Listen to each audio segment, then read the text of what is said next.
Resuming debate, la prise du débat, the Honourable Member for Terranova, the Peninsulas.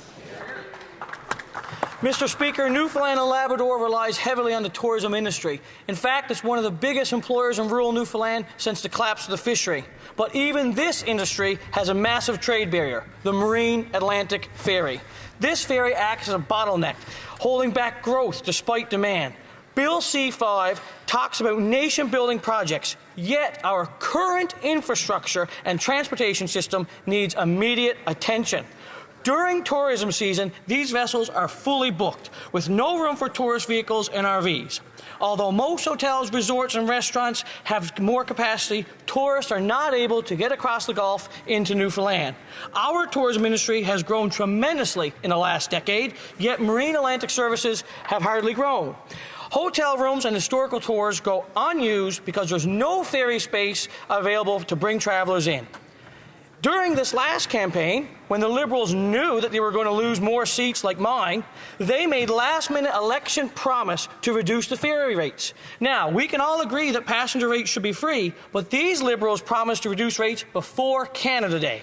Yet, we're only 2 weeks away, and the prices still haven't changed. People are booking ferry rides now for July and August, but what will happen? Will they get reimbursed? People are unknown of what's going to happen. So what will happen? This uncertainty undermines planning for families and is creating uncertainty in our tourism industry. If this government wants to reduce trade barriers, they need to take a good look at how the island of Newfoundland does trade. 50% of our province's cargo shipments are through private cargo companies, yet only Marine Atlantic cargo is subsidized. How can private industry compete and when shipping costs are so high? If this government wants to continue its freeze on transport trucks, will this create even more demand on Marine Atlantic services, eliminating even more possible ventures for passenger opportunity and tourist opportunity? Why doesn't this Liberal government make up its mind and either subsidize all cargo shipping into the province or none of it?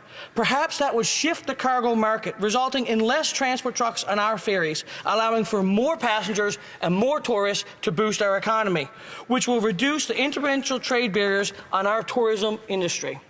And speaking of ferries, I see in the national news that the province of British Columbia has awarded their ferry construction contracts to Chinese companies to be built in China, a country where we are currently having a trade war with.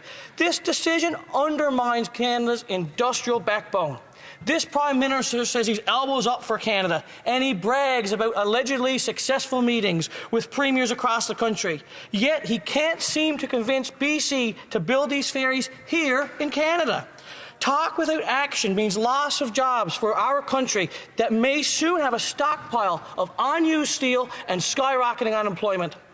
I'm curious to know how many other boat-building jobs will be going overseas. BC alone says that they're expected to create 18 new ferries in the next 15 years. Where will these boats be built?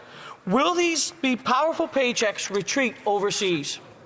I understand that this Liberal government has all their consultants busy as a Bay Street banker rewriting the rules of capitalism before breakfast, but perhaps Transport Canada Minister and his team could investigate this fiasco to determine what needs to be done for these boats to be built here in Canada.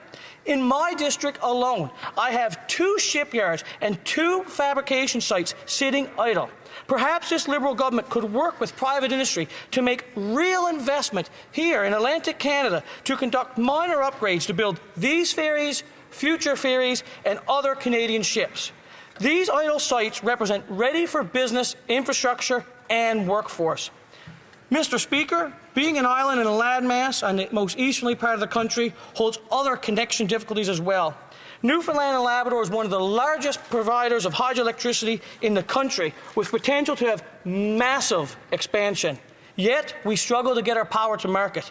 Will this government use C5 to remove the interprovincial trade barriers on our green energy by ensuring that their proposed energy corridor will be connected to our province, that we can sell our electricity at fair market value without the extortion of other provinces? Removing these barriers would boost both our Newfoundland economy and national energy needs will be met. Considering this government just hired Hydro-Quebec's Michael Sabia, Myself and every other Newfoundlander and Labradorian has major doubts that this energy corridor will allow a Labrador electricity to market without other provinces taking the icing off the top. We want someone from that side of the government in this House to take a stand and ensure us that this energy corridor will remove all provincial barriers and gatekeepers so that Newfoundland and Labrador can get our energy to market without having to give away our lunch money. A commitment to clarity, timelines, fair play conditions so that all provincial governments and private energy investors can prepare for this enormous opportunity. Now let's get down to the core of this bill, known as C5. The biggest component of this bill is to allow the Liberal government to select a few projects that they deem as nation-building projects. They deem as nation-building projects.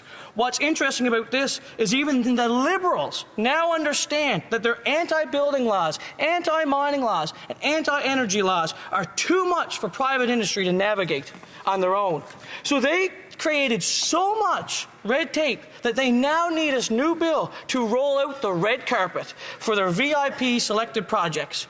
Now, perhaps my colleagues will be filled with the highest level of integrity and would never plan to violate any ethical policies or choose companies that benefits them. But I can assure you, absolute power corrupts absolutely. And by giving themselves a power to make or break any project in Canada with a slight stroke of a pen is only a matter of time before we see more shameful stories like GC Strategies, who was given nearly $100 million taxpayer dollars in contracts to do nothing. Or the Green Slush Fund, where for 6 years, Sustainable Development Technology Canada approved approximately $900 million taxpayer dollars in funding that was inappropriately directed to projects that violated guidelines, often given to companies that they or their friends owned. We must learn from the past. Those warnings cannot be ignored.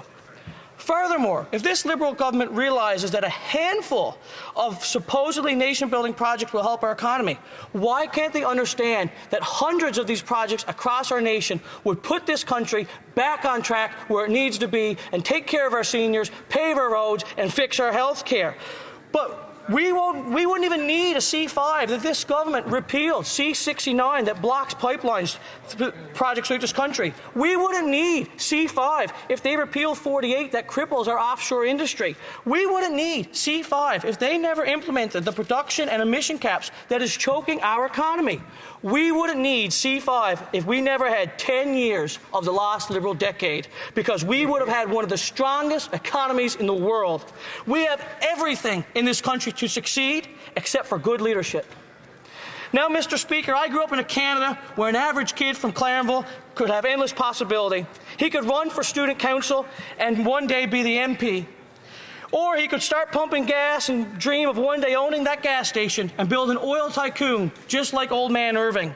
But C5 will kill this dream, and many more just like it. C5 tells young Canadians that if you want to build something, you've got to be pals with the friends at the top. A perfect fantasy for Canadian oligarchs. That's not the Canadian dream. That's a nightmare of privilege. It replaces merit with connection, potential with politics, and small-town hope with big-city gatekeeping. We need a Canada where every company has equal opportunity, every person has equal opportunity, and we need a smaller government to make way for bigger citizens. Thank you very much. Questions and comments? Question et commentaire. L'honorable député de Nipissing. The honourable member for Nipissing-Temiskaming. And I must say I am a new member to this House, and I was very impressed this morning with the vote and the support in the House for our bill.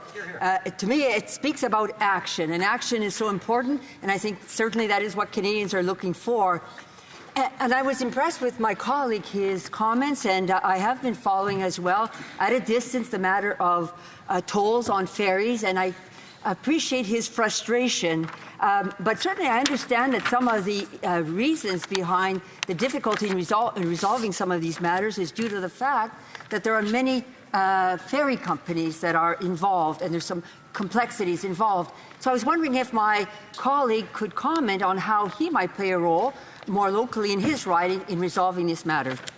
The honourable member for Terra Nova, the Peninsulas.